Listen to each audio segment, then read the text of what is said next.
বাংলাদেশ সরকারের এখন উচিত এই জায়গাটাকে সুন্দরভাবে সংরক্ষণ করে রাখা, পরিষ্কার পরিচ্ছন্ন রাখা।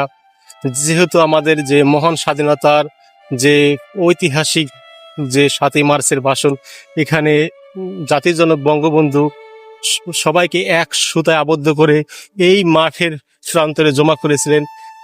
এখন এই জায়গাটিকে দেখে সত্যি খুব খারাপ লাগলো যে একটি সুন্দর জায়গা এভাবে নষ্ট হয়ে যাবে, অথচ বর্তমান সরকার কোনো হস্তক্ষেপ গ্রহণ করছে না।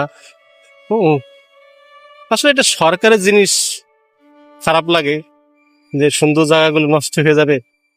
সরকারের উচিত অবিলম্বে এগুলো সংরক্ষণ করে রাখা।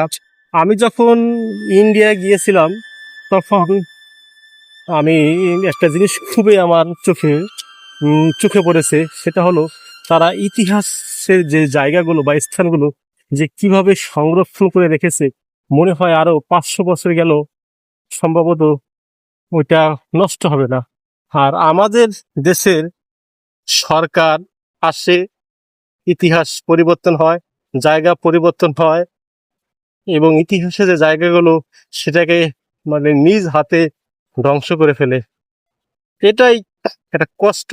হ্যাঁ, বাংলাদেশ যে বাংলাদেশ সরকার যে কি চাচ্ছে বা তাদের প্ল্যানিং কি বা গোল কি এখনো বুঝতে পারি নাই।